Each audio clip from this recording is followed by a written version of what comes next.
चल दोस्तों, यहाँ मैं बता देता हूँ इकोनॉमिक्स के इसके बाहर एक भी क्वेश्चन नहीं आता। मैंने ये बुक बहुत ही रिसर्च के बाद इसको ख़रीदी थी। और मैं तो बीएससी मैथमेटिक्स का हूँ, पर मुझे थोड़ा इकोनॉमिक्स के बारे में पता है बिकॉज मैं एनडीए के लिए प्रिपरेशन किया था। देन इसके बाद यही सब नॉर्मल क्वेश्चंस आते हैं। तो मैं आपको बोल रहा हूँ, अगर आप ये आई थिंक कि 100 क्वेश्चन इसको लगा लेंगे जिसके बारे में क्वेश्चन नहीं आएगा। हर साल इसी क्वेश्चन फंसता है। और ये जो है जिस बंदे ने इस बुक को लिखा है वो मतलब आई कैन से कि उसका थोड़ा लिंक है, जिसके कारण इसके बारे एक भी क्वेश्चन नहीं फंसता। मैं बोल रहा हूँ ये लास्ट मिनट के लिए आपके लिए बेस्ट स्ट्रेटजी है या बेस्ट बुक है या बेस्ट क्वेश्चन है जो आपको मतलब फॉलो करके जाना है। और आपको मैं कह सकता हूँ कि इकोनॉमिक्स में इसके बाहर एक भी क्वेश्चन नहीं आएगा और आपका इकोनॉमिक्स का एक भी क्वेश्चन गलत नहीं होगा। तो टाइम नहीं वेस्ट करते हैं, 1 मिनट वैसे भी हो गया। अब मैं शुरू करता हूँ, ठीक है। तो पहला क्वेश्चन क्या बोल रहा है ये देख लेते हैं, ठीक है। तो यहाँ इसको मैं थोड़ा ऊपर कर लेता हूँ। तो ये देखिए पहला क्वेश्चन क्या बोल रहा है, as per the RBI monetary and credit policy. यहाँ बोल रहा है 2017 का, पर 2020 का हम लोग लेके चलेंगे तो cash reserve ratio and the repo rate जो है वो है अभी जो है वो कितना है। देखिए जो कैश रिजर्व रेशियो वो मैं बता देता हूँ आपको 3.50% हो चुका है। और जो दूसरा है क्या बोलते हैं, ये जो अपना रेपो रेट वो हो गया अभी भी है 4%, ठीक है। 4% है। तो इसका आंसर यहाँ तो एक भी नहीं है, ठीक है। तो इसका मैं बता दें 3.50 है cash reserve ratio and repo rate है 4%, ठीक है। तो बस यही था जो बताने वाला था इसमें, ठीक है। तो यही, इसके अलावा और सब ऑप्शंस तो मैच करेंगे, ठीक है। तो मैं थोड़ा बस इसको बैक कर देता हूँ या इरेज कर देता हूँ। अब आगे अगला क्वेश्चन देख लेते हैं, ठीक है। टाइम नहीं गवाते हैं ज़्यादा। और यहाँ देखिए when was the decimal coinage introduce in India, ठीक है। तो इसका जो सही आंसर है वो है अपना बी, ऑप्शन बी है। तो लगा देते हैं ऑप्शन बी, ठीक है। तो अगला क्वेश्चन देख लेते हैं, अब टाइम नहीं गवाते हैं, ठीक है।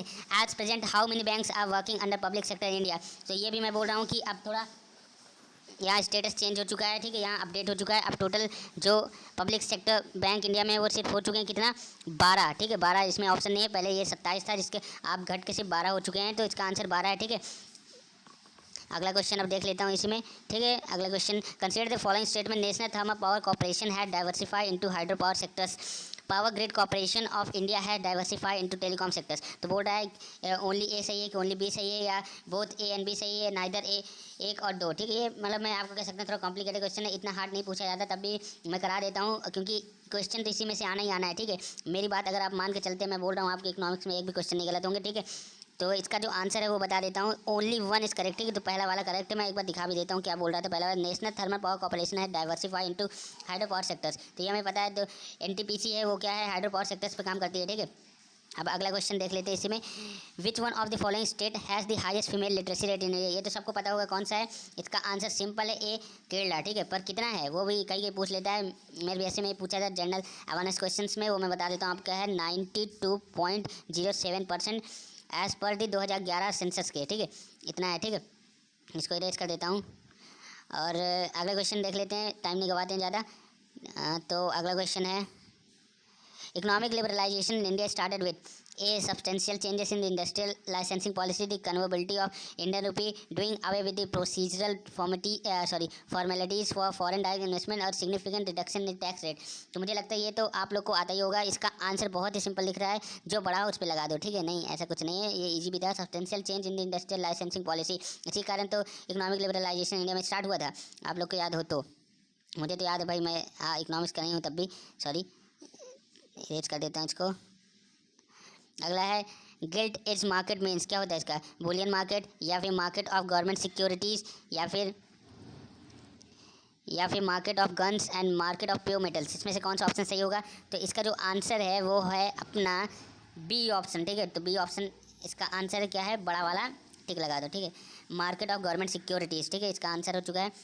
अब हम अगले क्वेश्चन पे बढ़ते हैं, जो 8th वाला, who is considered as the father of white revolution. ये तो मैं बोल रहा हूँ कि वाइट ग्रीन रिवॉल्यूशन के बाहर और कुछ नहीं आता, ठीक है। इसका बहुत ही ईजी क्वेश्चन, अभी मैंने एक पेपर दिया था उसमें भी ये पूछा गया था। इसका आंसर आपको बता देता हूँ, इसका आंसर बी है, वर्गीस कुरियन है। इसका आंसर नॉर्मन बोरलॉग जो है वो है, क्या बोलते हैं, ग्रीन रिवॉल्यूशन के पूरे ऑल ओवर वर्ल्ड में। और VK राव हैं जो हैं, वो मैं बता देता हूँ, ये Indian father of white revolution है। MS Swaminathan Indian father of green revolution है, ठीक है। बस यही है। अब नीचे देख लेते हैं अगला question, the growth rate of per capita income at the current price in India is higher than that of the per capita income at constant price because of the latter takes into account the rate of, ठीक है। तो इसका answer जो है वो है, आ जाएगा अपना कौन सा होगा, इसका answer B, increase in the price level, ठीक है। प्राइस लेवल बढ़ने से ये सब होता है, ठीक है, जो लिखा है। इसके बाद अगले क्वेश्चन देख लेते हैं। In open economy the national income Y of economy is CIGXM stand for consumption, investment, government expenditure, total export and total import respective. आप लोग को तो वैसे भी ये सब सिंबल्स पता होंगे, तो इसका जो आंसर है वो मैं आपको बता देता हूँ, टाइम नहीं ज़्यादा गवा करते हैं। आप लोग को तो आंसर पता ही चल गया होगा, या आगे इसका आंसर सी है, ठीक है, option C is the right answer. इसके बाद अगले क्वेश्चन में बढ़ते हैं। At present as on February 7, 2017 statutory liquidity ratio जो है वो भी अभी भी सेम है, तब भी सेम था। ये इसका आंसर है 11 का आंसर है डी, ठीक है, डी है। अब अभी का मुझे याद ज़्यादा याद नहीं है, पर मुझे लगता है ये कॉन्स्टेंटली सेम है, ठीक है। तो अगर मेरा गलत होगा तो आप कमेंट्स में बता दीजिएगा, पर तब 2017 के हिसाब से 20.50% ही था। अगला क्वेश्चन देख लेते हैं। Rise in Sensex means, Sensex के बढ़ने से क्या होता है, ठीक है। आजकल तो वैसे भी क्या बोलते हैं, इन्वेस्टमेंट मार्केट में बहुत सारे मतलब ये ऑनलाइन ऐप्स आ चुके हैं, अप स्टॉक एंड ग्रो, और बहुत ज़्यादा तेज़ी से पॉपुलरिटी इतनी बढ़ रही है, तो आप लोग को तब तो ये सब समझ में आने लगा, निफ्टी क्या है, सेंसेक्स क्या है। तभी देख लेते हैं option. Rise in the price of the shares of all the companies registered with the Bombay stock exchange. Rise in the price of share of all the companies registered with the national stock exchange. तो बुद्धू बनाने वाली बात कह रहा है। N overall rise in the price of shares of the group of companies registered with the Bombay stock exchange. Rise in the price of the shares of all the companies belonging to a group of companies registered with the Bombay stock exchange. तो इसका answer मुझे लगता है आप लोग को पता चल गया होगा, दिख गया होगा। इसका आंसर है C, an overall rise in the price of the shares of group of companies. ठीक है, ग्रुप ऑफ कंपनीज कितने होते हैं, सेंसेक्स में टॉप 30 कंपनीज लिया जाता है, ठीक है। तो उसके ग्रुप ऑफ कंपनीज जो तो अगर वो बढ़ रहा है इसका मतलब सेंसेक्स बढ़ रहा है, ठीक है। ये आप लोग को समझ में आ जाना चाहिए। और निफ्टी मतलब 50, ठीक है, टॉप 50 कंपनीज। और देख लेते तेरा as per 2011 population census India's population is.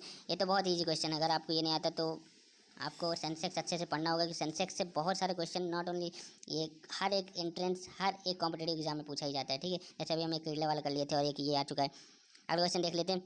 Which one of the following statements relating to India's external debt during the current decade of 21st century is not correct? पहला बोल रहा है total external debt as a proportion of GDP as has been on decline. B, short term debt with an original maturity up to 1 year as proportion of the total debt has been on decline. The concession debt as proportion of total debt has been on increase. Debt service payment as a proportion of current receipt have been on decline during the decade। इसका answer मुझे लगता है आप लोग को अब तक तो आ गया होगा। ये थोड़ा मुझे तो दिख रहा है बहुत हार्ड क्वेश्चन, ठीक है। तो जो सबसे बड़ा कौन सा दिख रहा है, मुझे डी वाला दिख रहा है, तो मैं मार दूंगा, और डी वाला ही आंसर है इसका, ठीक है। आपको समय नहीं गंवाना है इन सब में। नीचे अगला question. Which of the following countries occupies the first place in the global competitive report इन 2017-18। तो देखिए ये सारे क्वेश्चन आते रहते हैं, और मैं आपको बता देता हूँ 2020 में, ठीक है, ये कौन सा ग्लोबल कॉम्पिटेटिव इंडेक्स में कौन सी कंट्री जो फर्स्ट प्लेस ऑक्यूपाई की थी।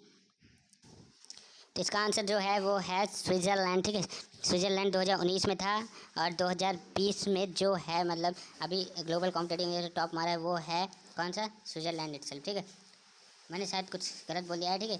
2020 का जो ग्लोबल कॉम्पिटेटिव इंडेक्स उसमें स्विट्ज़रलैंड टॉप मारा है, स्वीडन सेकंड पे, इंडिया की रैंक है 43, ठीक है, 43 इंडिया की रैंक है। ये आपको याद रखना है। मुझे लगता है ये क्वेश्चन आने वाला है कि इंडिया की रैंक क्या थी ग्लोबल कॉम्पिटेटिव इंडेक्स 2020 में, ठीक है, जिसको हम लोग बोलेंगे 2021 में। तो ये अपना आंसर हो जाएगा, ठीक है, 43। तो और इसके बाहर कुछ नहीं पूछा रहेगा। अब अगले क्वेश्चन देख लेते हैं हम लोग। The rate of the growth of India export has shown an appreciable increase after 1991। क्या बोले, the government of India has resorted to a devaluation, ठीक है, डिवल्यूएशन के कारण हुआ है। क्या ये रीजन इसका सही है, ठीक है। एक क्वेश्चन इससे हमेशा आता ही आता है, तो इसका आंसर हम लोग देख लेते हैं। Both statement is true, but ये इसका करेक्ट रीजन नहीं है, ठीक है, तो इसलिए इसका आंसर भी हो जाएगा। ज़्यादा मत सोचिए, आप लोग नहीं आता तो आप हमेशा ए लगा कर चला करिए, ठीक है। अब अगला देख लेते हैं। We have all heard of the venture capitalist in the IT industry who और what is an angel investor. बोल रहा है A someone who put money in the beginning of the project and usually does not expect returns on the investment. ये तो मुझे लगता है आप लोग को समझ में आएगा होगा। Someone who put money in an internet company that is running into losses, someone who gives only technical consultancy for the project, या डी नन ऑफ दिस। मुझे लगता है अब तक तो आप लोग को समझ में आ गया होगा। इसका आंसर क्या है, इसका आंसर है C, someone who gives only technical consultancy for the project, ठीक है। आप लोग को ये समझ में आ गया होगा। ये which of the following term has been coined by India to government. ये ऑप्शंस हैं, देख लीजिए। पहला है बेटी बचाओ बेटी पढ़ाओ, हर खेत को पानी, पर drop more crop, one nation one scheme. मुझे लगता है आप लोग को इसका आंसर तो मिल गया होगा। सभी जो हैं सभी स्कीम्स किसके हैं, इंडिया टू गवर्नमेंट्स के हैं। तो यहाँ तो प्रॉब्लम नहीं आनी चाहिए आप लोग को, ठीक है। तो इसका आंसर है सी, तो अगला देखिए, मोस्टली सबका सही होता है, ऑल करेक्ट होगा, ठीक है। मैं बोल रहा हूँ आपको ऑल करेक्ट लेके चलिए, आपका सही होता जाएगा। As per the projection made by the World Bank, India's economic growth is likely to pick up and attain 10% in 2017-18। तो 2017-18 में कितना क्या बोलते हैं, मतलब इकोनॉमिक ग्रोथ होगा वो, इसके हिसाब से तो 2017 में था सी ऑप्शन, मतलब 7%। बट अभी मान के वो लोग चल रहे हैं, आई थिंक पेपर में देखा था शायद 8% बोल रहे हैं, 8% होगा, ठीक है, इकोनॉमिक ग्रोथ। और एक बार आप लोग देख लीजिएगा, मुझे बता दीजिएगा कमेंट बॉक्स में, ठीक है। जहाँ तक मुझे याद है वो 8% है, ठीक है, अभी के लिए माना जा रहा है। तो अगला क्वेश्चन क्या बोल रहा है, public sector bank in India are passing through a difficult time since April 1 2015। Severest problem इस प्रॉब्लम क्या था उस समय, लेबर अनरेस्ट था, राइजिंग एनपीएस था, डिटोरेटिंग कैपिटल एडुकेशन और पॉलिटिकल इंटरवेंशन। तो इसका आंसर तो बहुत ईजी लग रहा है और आप लोग बता दिए होंगे अभी तक। अगर आप लोग नहीं बताएं तो मैं आपको बता देना चाहता हूँ, लेबर अनरेस्ट, ठीक है, लेबर अनरेस्ट के कारण ये सब हुआ है। इसका मतलब आप सिंपल बात हम बोलूँ तो अनएम्प्लॉयमेंट के कारण, ठीक है। अगला क्वेश्चन देख लेते हैं। अगला क्वेश्चन बोल रहा है विच of the following statement correct in relation of the budget 2017-18। ठीक है, तो ये बजट का क्वेश्चन 2017-18 का, जिसको हम लोग डिस्कस करने थे। आप लोग को 2020-21 का देखना होगा, ठीक है। ये मैं बता देता हूँ, 2022 सिल्वीकल्चर रिलेटेड टू। मैं आपको एक चीज़ और ये क्वेश्चन से पहले ये बता देना चाहता हूँ, आपको क्या सारे इंडेक्स पढ़ के जाने हैं, और दूसरी बात बजट का थोड़ा बहुत देख लेना है बस। और मतलब सबसे ज़्यादा बजट में किसको एलोकेशन दिया गया है, ठीक है, ये सब। और आपको मैं बता देता हूँ और क्या पढ़ के जाना है, आपको थोड़ा सेंसेक्स देख के जाना है, ठीक है। उसमें बस यही से पूछ सकता है कि हाई लिटरेसी रेट किसकी थी, सबसे पॉपुलेटेड, सबसे डेंसली पॉपुलेटेड स्टेट कौन सा था, ये सब वगैरह वगैरह। तो ये सब आपको प्लीज़ ये सब पढ़ जाए, इसके बाहर कोई क्वेश्चन नहीं आता। जो मैं करा रहा हूँ उसको तो करना ही करना है। और मैं साथ में अपडेट भी देते जा रहा हूँ 2020-21 का, जैसे 2017-18 के इसमें तो वही है। इसके बाहर एक क्वेश्चन नहीं आता, मैं लिख के दे सकता हूँ आपको, ठीक है। कहीं आप खुद आके यहाँ बोलेंगे सर आप मुझे पढ़ाया उसी से आया, ठीक है। सिल्वीकल्चर रिलेटेड टू, ठीक है, ये तो flower production, silk worm rearing या फॉरेस्ट डेवलपमेंट या ग्रेप प्रोडक्शन, ठीक है। तो 22वें का जो आंसर है वो ही बहुत ईजी है, इसका आंसर हो जाएगा फॉरेस्ट डेवलपमेंट, ठीक है। तो सिल्वीकल्चर फॉरेस्ट डेवलपमेंट से है, और सिल्क वॉर्म का तो आपको पता होगा, ग्रेप्स का भी आपको पता ही होगा, ठीक है। वैसे मुझे बताने की जरूरत नहीं क्योंकि टाइम ज़्यादा जाया होगा। In February 2014 Ennore port in Tamil Nadu were renamed as, क्या नाम हुआ था उसके एन्नोर पोर्ट का, तो मुझे लगता है आप लोग को याद नहीं होगा, तो इसलिए मैं आपको आंसर डायरेक्टली बता देता हूँ। इसका आंसर हो जाएगा Kamaraj report, B, B option है, ठीक है। उसके बाद 24वां देख लेते हैं, थोड़ा ऊपर कर लेता हूँ। With which airline does the virgin Atlantic have a strategic tie up, ठीक है, किसके साथ है इसका टाई अप। तो इसका जो आंसर है वो हो जाएगा एयर इंडिया। अभी जो फिर से टाटा जी ने इसको एक्वायर कर लिया है, और मुझे लगता है ये बहुत ज़्यादा डेवलपमेंट कर पाएगी। Largest company of making cell phone in the world is, ये देखिए ऐसे सिंपल क्वेश्चन आते हैं, मैं बोल रहा हूँ ऐसे, इससे ज़्यादा हार्ड क्वेश्चन नहीं आते, ठीक है। तो ये है इसका आंसर सैमसंग, कंटिन्यूसली सैमसंग चला आ रहा है, ठीक है।